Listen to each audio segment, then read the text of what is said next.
इंदौर में NEET UG के result पर सुनवाई शुरू। एमपी हाई कोर्ट की इंदौर बेंच में सुनवाई जारी। एनटीए की तरफ से हाई कोर्ट में जवाब पेश होगा। हाई कोर्ट में 15 याचिकाओं पर एक साथ सुनवाई होगी। 4 मई को इंदौर में एग्जाम के बीच बिजली गुल हो गई थी। 11 सेंटर्स पर 600 से ज्यादा जो छात्र हैं उनकी परीक्षा प्रभावित हुई थी, जिसके चलते रिजल्ट पर रोक लगा दी गई थी। तो 11 सेंटर्स पर 600 से ज्यादा छात्रों की परीक्षा प्रभावित हुई थी। 15 याचिकाओं पर एक साथ सुनवाई होगी। नीट यूजी के रिजल्ट पर सुनवाई शुरू हो चुकी है। सुनवाई चल रही है एमपी हाई कोर्ट की इंदौर कोर्ट में। एनटीए की तरफ से हाई कोर्ट में याचिका दाखिल की गई। निहारिका शर्मा हमारी संवाददाता हमारे साथ जुड़ रही हैं ज्यादा जानकारी के साथ।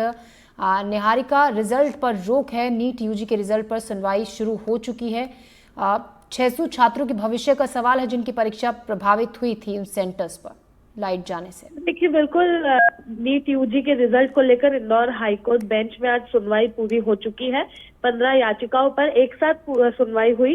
हाईकोर्ट के सवालों के घेरे में 3 लोग हैं जो एनटीए, बिजली कंपनी और परीक्षा केंद्र पूरी तरह से हाईकोर्ट के सवालों के घेरों में है। पिछली सुनवाई में हाईकोर्ट ने तीनों को नोटिस पेश करके जवाब मांगा था और 30 जून तक का समय दिया था। हालांकि एनटीए की तरफ से आज दूसरी सुनवाई में ही जवाब पेश कर दिया गया। सॉलिसिटर जनरल तुषार मेहता ने जवाब पेश किया है। बिजली कंपनी और परीक्षा केंद्र को 30 जून तक जवाब देना होगा। यह पहला मौका था जब एनटीए ने सरकारी स्कूलों में परीक्षा केंद्र बनाए थे, लेकिन इस दौरान उन्होंने इस चीज पर ध्यान नहीं दिया कि जो परीक्षा केंद्र बना रहे हैं वहां पर पावर बैकअप है या नहीं। जो भी परीक्षा केंद्र सरकारी स्कूलों में बने थे वहां पर किसी भी तरह का पावर बैकअप नहीं था, जिसका खामियाजा बच्चों को भुगतना पड़ा। 11 ऐसे सेंटर्स थे जहां पर 600 से ज्यादा छात्राओं की परीक्षा प्रभावित हुई। वे लोग परीक्षा नहीं दे पाए, कुछ दे पाए तो शुरुआती समय पर, कुछ दे पाए तो आखिरी के समय पर। ऐसे में उनकी परीक्षा सफर हुई, जिसके बाद उन्होंने इंदौर कलेक्टर आशीष सिंह के पास पहुंचकर गुहार लगाई थी, जन सुनवाई में अपनी बात रखी थी। उसके बाद इस पूरे मामले को लेकर हाईकोर्ट में भी पिटीशन दाखिल होने लगी। 15 याचिकाएं दायर हुई थी, जिस पर आज संयुक्त रूप से सुनवाई हुई है। अब हालांकि अगली सुनवाई जो है वो 22 मई को होगी। हालांकि अभी एनटीए की तरफ से जवाब क्या आया है ये बाहर नहीं आया है, उसे अभी फिलहाल के लिए रिजर्व रखा है। लेकिन एनटीए ने जवाब अब पेश कर दिया है। बिजली कंपनी और परीक्षा केंद्र अब सवालों के घेरे में है। उन्हें 30 जून तक का समय दिया है ताकि 30 जून तक वे लोग इस पूरे मामले में जवाब पेश कर सके। हालांकि बड़ा मामला यह है कि आज दूसरी सुनवाई थी। दूसरी सुनवाई के दौरान ये पता चला कि पहले ऐसी बारी थी जब सरकारी स्कूलों में एग्जाम आयोजित की गई, लेकिन इसका बिल्कुल भी ख्याल नहीं रखा गया कि उनके आसपास पावर बैकअप है या नहीं।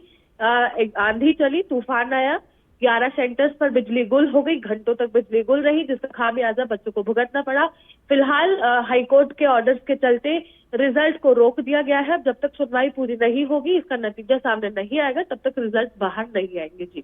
जी, ऐसे में छात्रों में भी ये संशय बरकरार है निहारिका, क्योंकि अभी रिजल्ट पर रोक है कि परीक्षा कहीं रद्द ना हो जाए, क्योंकि निर्णायक फैसला अभी इसमें कोर्ट का नहीं आया है। अब अगली सुनवाई के बाद ही आगे तय होगा कि क्या इसमें तय किया जाता है, क्या कोर्ट सुनवाई के दौरान फैसला देगा। बिल्कुल आप सही कह रहे हैं। देखिए, बच्चे जो है अब वे भी सस्पेंस में है। ये लगातार दूसरा साल है जब नीट यूजी की एग्जाम में घोटाले और परेशानियां देखने को मिल रही है। पिछले साल क्या हुआ था उससे हम भी वाकिफ है। अब ये लगातार दूसरा साल था। हालांकि इस साल बच्चे काफी खुश नजर आ रहे थे। जब एग्जाम देकर निकले थे तब भी एनडीटीवी ने ग्राउंड रिपोर्ट में दिखाया था कि 90% बच्चों का कहना था कि इस बार की एग्जाम पिछली बार से काफी बेहतर हुई, लेकिन इस बार फिर बच्चों को वही सब भुगतना पड़ेगा, ये किसी को नहीं पता था। इस बार फिर वही सब हुआ। बच्चों के लिए कड़ी निंदा की बात है कि अब उन्हें मध्य प्रदेश सरकार से लगातार दूसरी बार निराशा हाथ लगी है। अब एक बार फिर उन्हें अपने रिजल्ट का इंतजार करना होगा। फिर वो बच्चे जो काफी सालों से परेशानियों का सामना करते हुए अपनी पढ़ाई पूरी कर रहे थे, उन्हें फिर रुकना होगा। ऐसे में कई सवाल उनके दिमाग में भी आते हैं। कई बार बच्चे ऐसे में ही गलत कदम उठा लेते हैं, लेकिन अब देखना होगा कि हाईकोर्ट क्या फैसला सुनाता है और उसका रिजल्ट कब आता है। जी, शुक्रिया निहारिका जानकारी के लिए। खबरों में बढ़ते आगे, अंबिकापुर में शराब घोटाला मामले में एसीबी का एक्शन। शराब सप्लायर अशोक अग्रवाल के घर पर छापा पड़ा है। घर की तलाशी ले रही है एसीबी की टीम। शराब घोटाले से जुड़े दस्तावेज तलाश कर रही है टीम। पूर्व आबकारी मंत्री कवासी लखमा के करीबी बताए जा रहे हैं अशोक। एसीबी और डीएसपी प्रमोद खेस के नेतृत्व में छापेमारी चल रही है। रामनिवास